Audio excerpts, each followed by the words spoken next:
একদিকে হাওড়া ব্রিজ, সেখানে বিজেপি কর্মীরা আজকে প্রতিবাদে সরব হন, অন্যদিকে সিটুর বিক্ষোভ।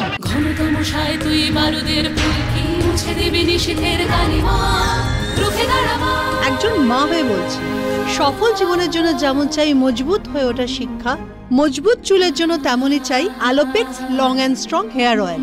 চিকিৎসক ধর্ষণ খুনের প্রতিবাদে আজকে বিক্ষোভ দেখালো সিটু। বারাসাতে জেলা শাসকের দপ্তরের সামনে আজকে উত্তেজনা তৈরি হয়। সেই সময় পুলিশের সঙ্গে বিক্ষোভকারীদের ধস্তাধস্তি বাধে।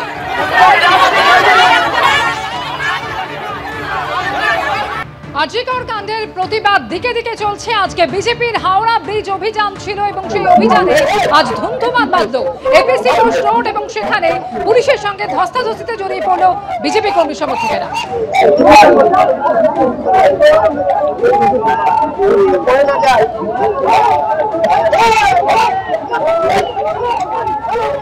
একদিকে আরজিকর কাণ্ডের প্রতিবাদে বিজেপির হাওড়া ব্রিজ অভিযানে ধুন্ধুমার পরিস্থিতি, অন্যদিকে গণেশচন্দ্র অ্যাভিনিউ ছবি আপনারা দেখতে পাচ্ছেন, যেখানে কংগ্রেসের লালবাজার অভিযানে তুলকালাম পরিস্থিতি।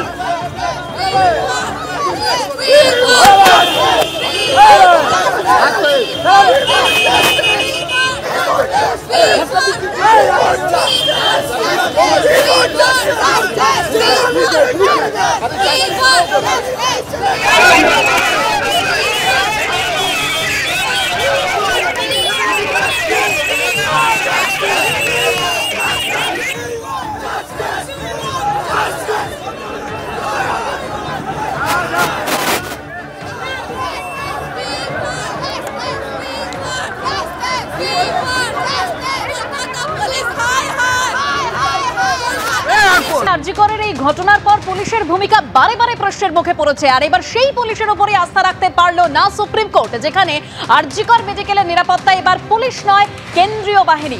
সরাসরি কথা বলবো আমাদের প্রতিনিধি ঝিলম করঞ্জাই আমাদের সঙ্গে রয়েছেন একেবারে আরজিকর থেকে। ঝিলম, একদম সুপ্রিম কোর্ট জানিয়ে দিল যে আরজিকরের যে নিরাপত্তা, সেই নিরাপত্তার দায়িত্বে এবার কেন্দ্রীয় বাহিনী। চিকিৎসকরা সেখানে আন্দোলন করছেন, তাদের কি প্রতিক্রিয়া?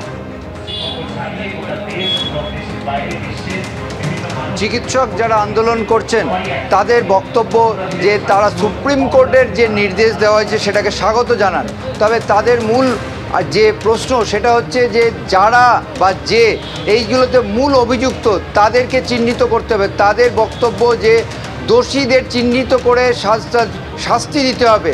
তাদের বক্তব্য একটাই যে এখনও তারা মনে করছেন যে অভিযুক্ত যারা রয়েছেন তারা এখনও খোলা ঘুরে বেড়াচ্ছেন। সেন্ট্রাল ফোর্স, কেন্দ্রীয় বাহিনী এলে কতদিন তারা সেখানে প্রহরা দেবে, কতদিন তারা সতর্ক পাহারা দেবে। ফলে তারা এটার একটা সামগ্রিক সমাধান চাইছে এবং তারা এই আন্দোলন চালিয়ে যাবেন বলে দৃঢ় প্রতিজ্ঞ।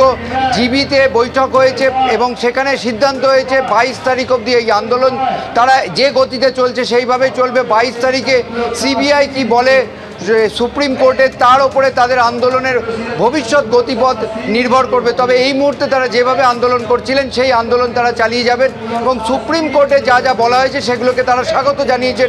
আবেদনের কথাও তারা শুনেছেন। একই সঙ্গে তারা বলছেন যে দোষীকে চিহ্নিত করে গ্রেপ্তার করে যে শাস্তির ব্যবস্থা দ্রুত শুরু হলে তারা অবশ্যই কাজে ফিরে যেতে চান।